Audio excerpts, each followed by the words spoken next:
जय श्री राम। मैं अपने YouTube चैनल भक्ति आराधना में अपने सभी दर्शकों का स्वागत करती हूँ। मैं अपनी वीडियोस पर रामायण के महात्म्य का वर्णन करती हूँ। आज की वीडियो में मैं बताऊंगी कि किस प्रकार महावीर जी और श्री रामचंद्र जी मिलकर अनेकों लीलाएं करते थे और अपने भक्तों का उद्धार किया करते थे। मन में किन्हे विचार इमी जासु गुड़ी अस आही, सो पुरुष कस होए दो, हंसी गही लिन्ही ताही। एक बार महावीर जी और श्री रामचंद्र जी अयोध्या नगरी में पतंग उड़ाया करते थे और एक बार पतंग उड़ते उड़ते इंद्रलोक में चली गई और वहाँ पर इंद्रदेव के पुत्र जयंत की पत्नी के पास वो पहुँच गई। उन्होंने उस पतंग को देखकर अपने पास रख लिया और श्री रामचंद्र जी के दर्शन की अभिलाषा से उसे छोड़ा नहीं। तब प्रभु श्री रामचंद्र जी ने महावीर जी को आदेश दिया कि जाओ और पता लगाओ ये पतंग कहाँ चली गई और उसे लेकर आओ। फिर हनुमान जी वो पतंग का पता करने के लिए इंद्रलोक तक पहुंच गए। वहां जाकर उन्हें पता चला कि ये तो जयंत की पत्नी ने पकड़ रखी है और उन्होंने कहा कि मुझे श्री रामचंद्र जी के दर्शन करने हैं, तब तक मैं ये पतंग नहीं छोड़ूंगी।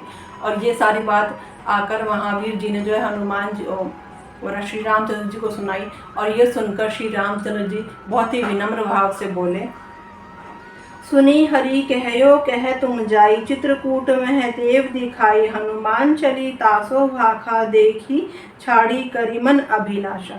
श्री रामचंद्र जी कहते हैं कि महावीर जाओ और उनसे कहो कि अगर उन्हें मेरे दर्शन करने हैं तो चित्रकूट में आकर दर्शन कर लें। और इसी प्रकार हुआ और वो देवी चित्रकूट में आई और श्री रामचंद्र जी का दर्शन किए और उनकी पतंग को छोड़ दिया।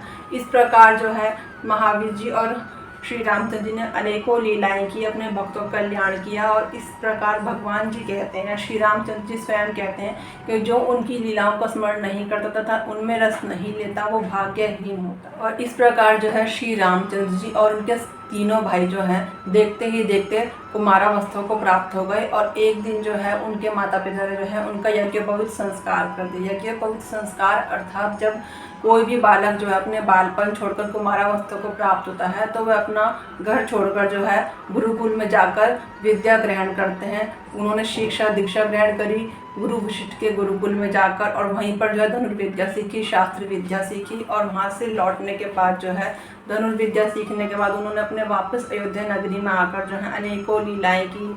वे अपने भाइयों के साथ नगर में जाते, शिकार करने के लिए हिरणों का शिकार करते और जो भी हिरण उनके बाणों का शिकार होते थे वे स्वर्गलोक को जाते थे। और इसी प्रकार श्री रामचंद्र जी वेदों का और पुराणों का ज्ञान करते थे, अध्ययन करते थे और उनसे प्राप्त ज्ञान को अपने भाइयों को भी प्रदान किया करते थे। मेरी वीडियो में अंत तक बने रहने के लिए आप सभी का बहुत बहुत धन्यवाद। जय श्री राम।